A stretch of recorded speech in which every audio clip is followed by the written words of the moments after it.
While practicing of English, have you ever faced any problem? Daily user sentences translate English to Hindi. Yes, that's a main problem because most of the people know how to make the sentence in a writing way. They know very well how to write the particular sentence. But while speaking instantly, we don't know how to speak that sentence. So we face lots of problem while speaking that.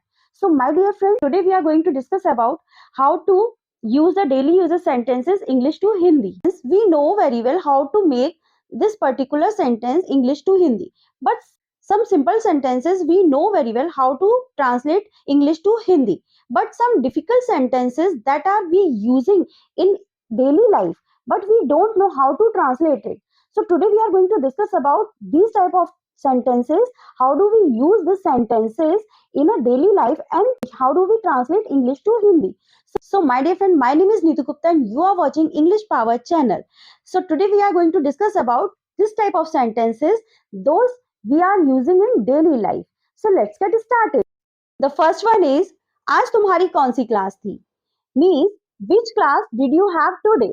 इसमें क्या हुआ कि हमने पूछा कि तुम्हारी class, तो तुम्हारी क्लास के लिए हमने क्या लगाया? हैव लगाया। ठीक है, कि ऐसे ही अगर मैंने बोला कि आज मेरी क्लास है तो बोलेंगे I have a class today. ठीक है, आज मुझे फीवर है तो हम क्या बोलेंगे? Today I have a fever. मुझे सर में दर्द है तो हम क्या बोलेंगे? Today I have a headache. तो जब भी इस तरह के सेंटेंसेस होते हैं तो उसमें हम हैव वर्ड का यूज करते हैं। और अगर हम इसी की जगह हम अगर पास्ट में लेके जाएं कि आज मेरी क्लास थी, तो क्या हो जाएगा? Today I had a class. Means first question में जब मैंने क्वेश्चन पूछा था तो हमने स्टार्टिंग में डिड लगाया, तो हमने हैव वर्ड का यूज किया। ठीक है, बट अगर हम डिड का यूज नहीं करेंगे और प्रेजेंट टेंस में है तो हम हैव लगाएंगे। ठीक है, और अगर पास्ट में है तो हम क्या लगाएंगे? हैड लगाएंगे। बट अगर क्वेश्चन है तो डिड पहले आ गया और हैव बाद में आया। ठीक, अब नेक्स्ट सेंटेंस है हमारा कि हमें बुराई को नहीं सहना चाहिए। Means we should not tolerate evil. Means हमें बुराई को नहीं सहना चाहिए। तो आपको समझ में ही आ गया होगा कि टॉलरेट मतलब हमें नहीं सहना चाहिए। द नेक्स्ट वन इज, बस यही तो प्रॉब्लम है ना कि वह मेरी सुनती ही नहीं है। Means this is the problem lies he doesn't listen me. Means यही तो प्रॉब्लम है ना के लिए हमने क्या लगाया? This is the problem lies. ठीक, अब द नेक्स्ट वन इज, मुझे ऐसे लोगों से डर लगता है जो झूठ बोलते हैं। Means I am afraid of that people who tells a lie.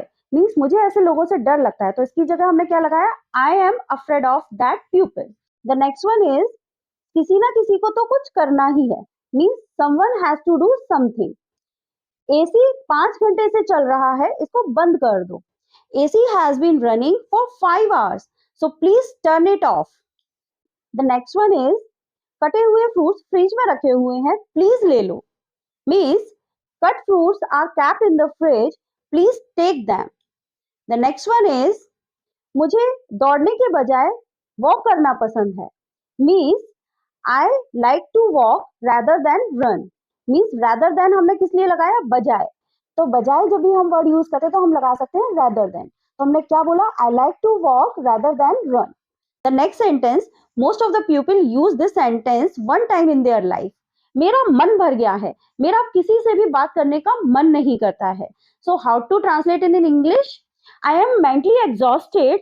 I don't feel like to talking to other person or to anyone. The next one is, ऐसा तो नहीं है, मैं भी तुमसे बहुत प्यार करता हूँ। It's not like that. I also really love to you. Means ऐसा तो नहीं है। ऐसा तो नहीं है के लिए हमने क्या यूज किया? It's not like that. ठीक है, ऐसे हम और भी सेंटेंस बना सकते हैं कि ऐसा तो नहीं है, मैं भी तुम्हें बहुत याद करता हूँ। So it's not like that, I also remember you. Now the next one is, हवा बहुत तेज चल रही है। The wind is blowing hard. अब मुझे तुम लोगों से कोई उम्मीद नहीं है। I have no hope to you all. The next one is, कृपया फोन बंद कर दो या रख दो, मैं तुम्हें वापस फिर से कॉल करूंगा। So how to translate it? Please hang up the phone, I will call you back later. Means हमने हैंग अप वर्ड क्यों यूज किया? फोन बंद करने के लिए या फोन रखने के लिए। मीन्स कोई भी चीज बंद करने के लिए हमने क्या वर्ड यूज किया? Hang up. The next one is, क्या तुम्हें पता होगा कि उसने चाबियां कहाँ रखी होगी? Would you happen to know और डू यू नो? हम कुछ भी लगा सकते हैं। ठीक है, तो would you happen to know where she kept the key? Do you know where she kept the key? Now the next one is संभल कर आगे बढ़ो. Proceed with caution or we can say move forward with caution. हम दोनों ही sentence को use कर सकते हैं. The next one is आखिर मैं उनसे कब तक ऐसे ही बात करती रहूंगी. Means ultimately how long will I keep saying such a things to him? Means मैंने क्या बोला? अल्टीमेटली मीन्स आखिर के लिए हमने क्या लगाया अल्टीमेटली. हाउ लॉन्ग मीन्स कब तक. मैं ऐसे करती रहूंगी तो मैंने क्या बोला कीप सेइंग मीन्स ऐसे ही बात करती रहूंगी. तो उसके लिए हमने क्या यूज किया keep saying. The next one is वह चेयर से गिर गई. Means she fell off the chair. Means जब चेयर से गिरना मीन्स किसी भी चीज से अलग होने के लिए हम जब हम इंग्लिश में ट्रांसलेट करते हैं तो हम फेल के साथ में हमने क्या लगाया ऑफ लगाया. तो हमने कैसे बनाया she fell off the chair. Now the next one is मैं फ्लोर पर झाड़ू लगा रही हूँ. I am sweeping up the floor. Means हमने झाड़ू लगाने के लिए किस वर्ड का यूज किया स्वीपिंग अप. ठीक है. द नेक्स्ट वन इज कचरे को बाहर निकाल दो. तो हम इसको कैसे ट्रांसलेट करेंगे टेक द गार्बेज आउट और we can say like this take the trash out. Both are same. ठीक है. हम ट्रैश का भी यूज कर सकते हैं और गार्बेज का भी यूज कर सकते हैं. Now the next one is जुबान पर ही रखी हुई है पर याद नहीं आ रहा है. कई बार ऐसा होता है ना कि हमें बिल्कुल टंग पर कोई बात रखी हुई होती है पर हम बोल नहीं पाते हैं.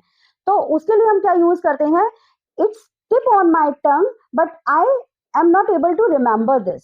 ठीक है. तो हम क्या बोल सकते हैं कि it's tip on my tongue. ठीक है. Now the next one is इस बात से तुम्हें कोई लेना देना नहीं है.